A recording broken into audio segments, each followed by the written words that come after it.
বিশ্বাস করুন সব বানিয়ে বানিয়ে বলছে। প্লিজ আপনি বসুন। বললে যে আগুন আছে, পাড়া দিলে না লঙ্কা কান্ড বেঁধে যায়। পুলিশ আমার ক্লায়েন্ট মিস্টার তিলক দাসকে কাস্টডিতে রাখতে পারেন না।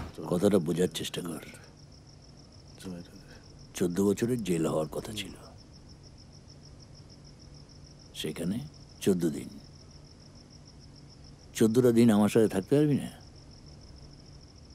আরে কোর্টের কাছে নেতা মন্ত্রী কেউ ছাড় পাচ্ছে না, সেখানে আমি তো কেউ। সব নষ্টের গোড়া ওই মেয়েটা। স্যার, মালটাকে একটু চমকে দিই। একটা করে শিক্ষা হয়নি? বললে যে আগুন আছে, পাড়া দিলে না লঙ্কা কাণ্ড বেঁধে যাবে।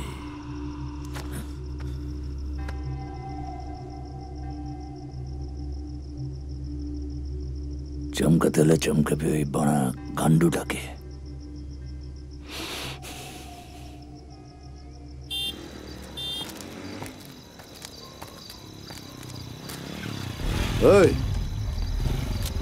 পারলে নামকে সামলা, কোর্টে মুখ খুলবি তো তোর বুটিকে চিতা জ্বালিয়ে দেবো।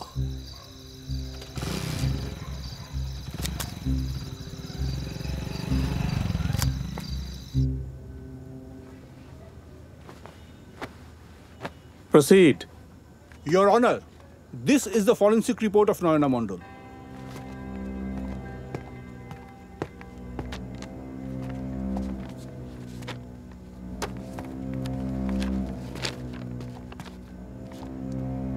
এখানে দেখতেই পাবেন রিপোর্ট অনুযায়ী নয়না মণ্ডল দুজনের দ্বারা ধর্ষিতা হয়েছেন। মিথ্যে কথা, আমি স্পষ্ট দেখেছি ওখানে 3 জন ছিল। অর্ডার অর্ডার, আপনি বসুন। আপনি যে দুজনের কথা বলছেন তাদেরকে কি চিহ্নিত করা গেছে? ইনভেস্টিগেশন চলছে ইওর অনার। বড়ুয়া সাহেব নিজে গিয়ে অ্যাকিউজ তিলক দাসকে কালকে অ্যারেস্ট করেছেন। ওসি বড়ুয়া? হ্যাঁ স্যার। কত বছর আপনার সার্ভিস হলো? 25। হ্যাঁ 25 বছর। 25 বছর। দুটো ক্রিমিনালকে ধরতে আপনার ঠিক কত বছর সময় লাগবে একটু বলবেন? স্যার ইনভেস্টিগেশন চলছে স্যার, ফুলদমে চলছে, আর আশা করছি কয়েকদিনের মধ্যে এই কেসটা ট্র্যাক করে নেব। আমি নিজে তিলক দাসকে ইন্টারোগেট করেছি, সব দিক খতিয়ে দেখেছি। তিলক দাস কিন্তু সেই রাত্রে, মানে সারা রাত কিন্তু অফিসের মধ্যেই ছিল। হতে পারে না স্যার, অসম্ভব। আমি সেদিন তিলক দাসকেই দেখেছিলাম ওখানে। ওর সঙ্গে আরো 2 জন ছিল, মেয়েটাকে চুলের মুঠি ধরে টানতে টানতে নিয়ে যাচ্ছিল। অর্ডার অর্ডার, আপনি বসুন। কোর্ট আপনাকে বলার সুযোগ দেবে। এইভাবে আপনি বারবার কোর্টের সময় নষ্ট করতে পারেন না। ঋষান বাবু, আপনি আর দময়ন্তী দেবী তো একই সাথে ছিলেন। উনি যা বলছেন সেটা কি সত্যি? আমি কিছু দেখিনি স্যার, ও মিথ্যে কথা বলছে। এগুলো একটাও সত্যি নয় স্যার, বিশ্বাস করুন সব বানিয়ে বানিয়ে বলছে। প্লিজ আপনি বসুন, বারবার এভাবে ডিস্টার্ব করবেন না। মিস্টার বড়ুয়া, আপনি কি কনফার্ম যে অ্যাকিউজড তিলক দাসকে আর জিজ্ঞাসাবাদ করার কোনো প্রয়োজন নেই? না, আছে স্যার। অ্যাকচুয়ালি তিলক দাসের এগেনস্টে আমরা এখনো সেই রকম কোনো এভিডেন্স পাইনি। আমার মনে হয় আর কয়েকটা দিন যদি আমাদের হেফাজতে রাখা যায় তো বেটার হয়, একটু জিজ্ঞাসাবাদ করা যাবে। ইওর অনার, আমরা অভিযুক্ত তিলক দাসের 14 ডেজের পিসি রিমান্ড দাবি করছি। Your honour, without any proper evidence police আমার ক্লায়েন্ট মিস্টার তিলক দাসকে কাস্টডিতে রাখতে পারেন না। তাছাড়া ওনার একটা মেডিকেল এমার্জেন্সি আছে, উনি দীর্ঘদিন ধরে হার্ট ব্লকেজের সমস্যায় ভুগছেন। Report, this is the medical report. Your honour, আমি আমার ক্লায়েন্টের ইমিডিয়েট বেল ডিমান্ড করছি। Objection your honour. Your honour, অভিযুক্ত তিলক দাস একজন ইনফ্লুয়েন্সিয়াল পারসন।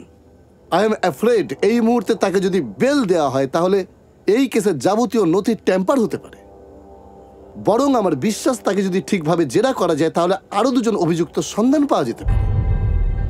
ইওর অনার, আমার লার্নেড ফ্রেন্ড হয়তো ভুলে গেছেন, উইদাউট চার্জশিট শুধুমাত্র কারুর মুখের কথায় কোনো সিটিজেনকে বেশি দিন পিসিতে রাখা যায় না। Objection sustained.